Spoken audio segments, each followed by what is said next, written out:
Bonsoir. Merci d'être au rendez-vous pour passer en revue les principales informations de ce jour. Dans le cadre de l'affluence arabe vers le Liban, après de longues années d'absence, et dans la lignée de la visite du ministre des Affaires étrangères de l'Arabie saoudite, Faisal Ben Farhan, s'inscrit celle du ministre koweïtien des Affaires étrangères, Abdallah Al-Yahya, et du secrétaire général du Conseil de coopération du Golfe, Jassem Al-Bidiawi.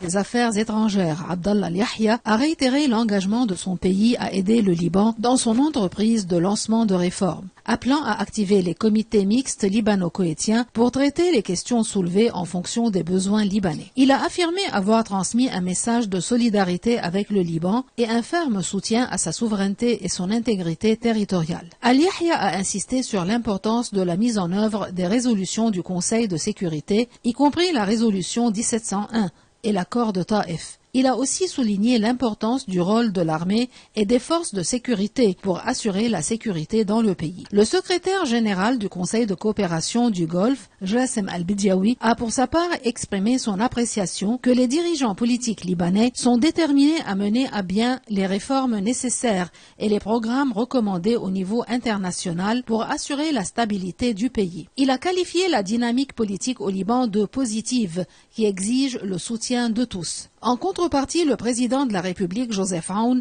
a souligné qu'après la formation du nouveau gouvernement, une communication sera établie avec les pays du Golfe pour jeter de nouvelles bases de coopération. Le président désigné Nawaf Salam a insisté sur l'importance d'œuvrer pour relever les défis internes auxquels le Liban est confronté et sur l'importance de rétablir les relations entre le Liban et le Golfe. Les espoirs attachés aussi à la visite du secrétaire général du Conseil de coopération du Golfe n'ont pas été déçus, puisque celui-ci a assuré les responsables libanais soutenir le Liban, sa souveraineté, la non-ingérence dans ses affaires et la préparation d'un programme d'assistance pour le Liban en coordination avec le gouvernement libanais. Des sources aux Nations Unies ont révélé qu'il n'y a aucune indication que les forces israéliennes achèveront leur retrait du Liban d'ici dimanche, avant la fin du délai de 60 jours stipulé dans l'accord de cessez-le-feu entré en vigueur le 27 novembre dernier. En effet, le bureau du Premier ministre israélien a annoncé que le retrait du Liban serait reporté au-delà de la période de 60 jours, soit ce dimanche, estimant que le Liban n'avait pas totalement respecté ses engagements. Selon des données recueillies sur le terrain, Israël devrait conserver ses positions dans le secteur oriental du Liban Sud, alors que ses forces se sont retirées d'une grande partie des secteurs occidental et central. Un fonctionnaire israélien a affirmé à CNN qu'Israël a informé les Américains de son intention de rester au Liban Sud pendant au moins un mois supplémentaire. Des médias ont rapporté que le cabinet israélien n'avait pas pris de décision finale sur le retrait du Liban malgré l'approche de la date butoir du 27 janvier, alors que d'autres ont affirmé que le niveau politique a ordonné à l'armée de ne pas se retirer du secteur oriental du Liban Sud. Ils ont ajouté que le cabinet avait décidé de rester sur les positions actuelles de l'armée au Liban et menacé d'une réponse sévère à toute violence. Ils ont ajouté que le cabinet avait décidé de rester sur les positions actuelles de l'armée au Liban et menacé d'une réponse sévère à toute violation de la part du Hezbollah. Certains ont conclu que la coordination avec les États-Unis sur les prochaines étapes au Liban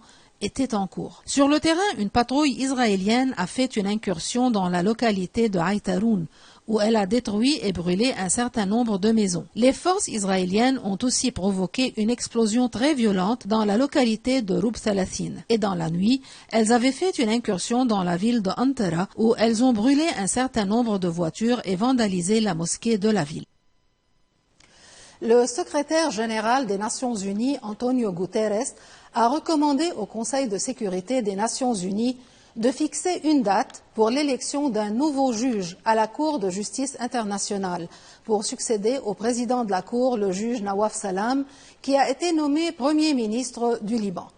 M. Guterres a demandé que les candidatures soient envoyées dès que possible, dans un délai d'1 mois après la vacance et au moins 3 mois avant la date de l'élection. Conformément au statut de la Cour, le membre nouvellement élu exercera ses fonctions jusqu'à la fin du mandat de son prédécesseur, le juge Nawaf Salam, qui s'achève le 5 février 2027.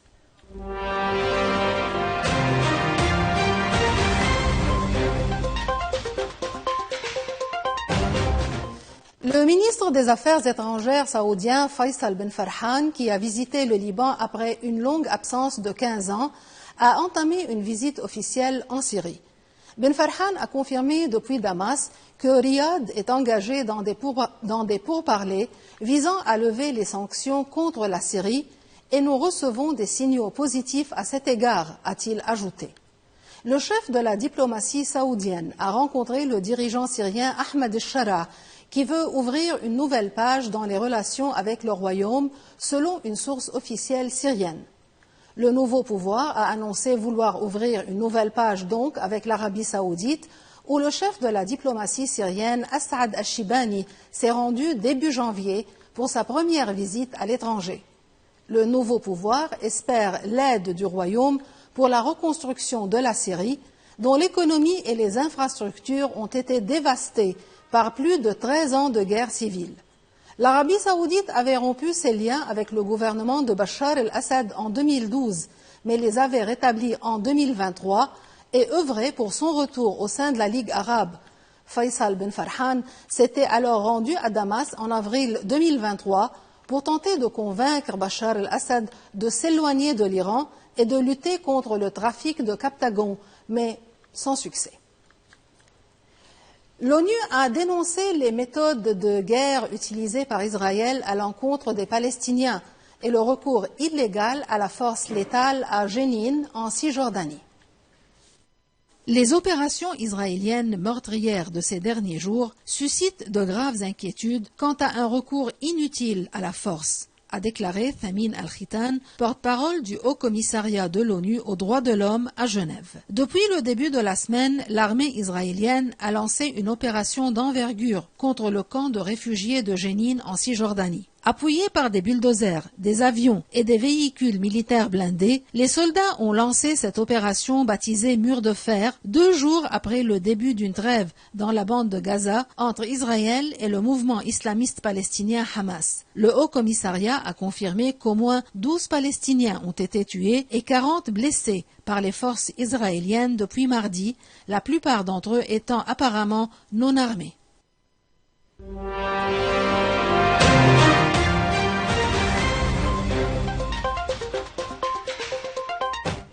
Le président américain Donald Trump a ordonné la déclassification des archives du gouvernement américain sur les assassinats du président John F. Kennedy, de son frère Robert F. Kennedy, ainsi que du leader des droits civiques Martin Luther King. Beaucoup de gens attendent cela depuis des années, des décennies, a déclaré à la presse le président américain Donald Trump au moment de signer le décret. Il a ajouté « Tout sera révélé ». Plus de 50 ans après les assassinats des 2 frères Kennedy et de Martin Luther King, leur famille et le peuple américain méritent la transparence et la vérité. Il est dans l'intérêt national de finalement rendre publiques toutes les archives liées à ces assassinats sans délai, selon le décret. La commission d'enquête officielle sur l'assassinat de John Kennedy a conclu en 1964 que Lee Harvey Oswald, un ancien commando marine qui avait vécu en Union soviétique, avait agi seul, mais l'assassinat du président Kennedy a soulevé d'innombrables spéculations jusqu'à aujourd'hui. Martin Luther King a pour sa part été assassiné le 4 avril 1968 par James Earl Ray, mais des doutes ont toujours plané sur la culpabilité de ce dernier. Le Kremlin a appelé les États-Unis à engager des négociations de désarmement nucléaire au plus vite, quelques jours après le retour de Donald Trump à la Maison-Blanche. Nous avons intérêt à lancer le processus de négociation au plus vite, a déclaré le porte-parole du Kremlin, Dmitri Peskov, estimant que la balle est dans le camp des Américains. Et c'est dans l'intérêt du monde entier, a-t-il ajouté. Selon Peskov, on ne peut pas toutefois mener des négociations sans tenir compte des potentiels nucléaires de la France ou du Royaume-Uni. Il ne cite pas pour autant l'arsenal de la Chine, alors que le président américain Trump juge que Pékin doit y participer. la Russie et les États-Unis s'étaient retirés en 2019 du traité sur les forces nucléaires à portée intermédiaire signé du temps de l'Union soviétique. La Russie a également suspendu en février 2023 sa participation à l'accord de non-prolifération New START, le dernier accord bilatéral du genre liant Moscou et Washington. Et maintenant, de retour à nos informations locales. Radio Liban 96.2 FM est déjà en ligne, nouvelle tant attendue par le public francophone de la radio publique libanaise. Grâce à une collaboration entre le ministère de l'Information et l'UNICEF, le site web et le live stream ont été lancés par le ministre de l'Information Ziad Makari et le représentant de l'UNICEF au Liban, Aïl Iyar, lors d'une conférence de presse. Le site web de la radio arabophone déjà existant a été également modernisé grâce à ce partenariat. Le ministre Makari a insisté sur l'importance de l'héritage médiatique dont dispose le secteur public. Il a souligné l'éventualité d'une collaboration étroite entre les différents médias publics pour assurer une production de qualité. Le représentant de l'UNICEF a pour sa part considéré que les médias nationaux sont une source d'information crédible et un vecteur essentiel pour la promotion des droits de l'homme, notamment ceux des enfants, qu'il faut protéger des effets nuisibles des différents moyens de communication. Et maintenant, aux amateurs de culture et de loisirs, voici les événements qui figurent au programme de la semaine prochaine dans cette page signée par l'agenda culturel.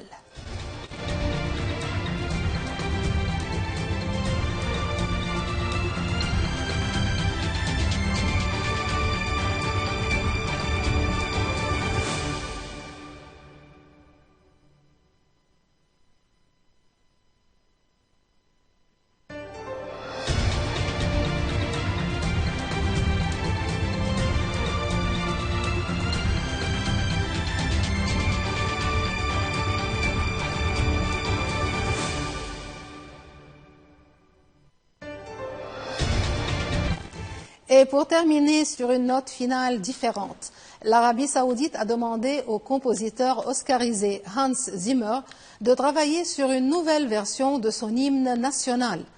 Zimmer, dont les musiques de films comprennent Le Roi Lion, Dune et la trilogie Dark Knight, a accepté les grandes lignes du projet, a déclaré le président de la General Entertainment Authority, Turki Al-Sheikh. Zimmer a également discuté d'une comédie musicale d'inspiration saoudienne intitulée Arabia, d'un très grand concert et de la bande originale de la bataille de Yarmouk, un prochain film saoudien, a indiqué Al-Sheikh. L'hymne saoudien Ash el-Malik, ou Vive le roi, a été écrit en 1947 par le compositeur égyptien Abdurrahman al-Khatib à la demande du monarque fondateur, le roi Abdelaziz. Sur ce, nous terminons ce journal. Merci pour votre attention. Bonsoir.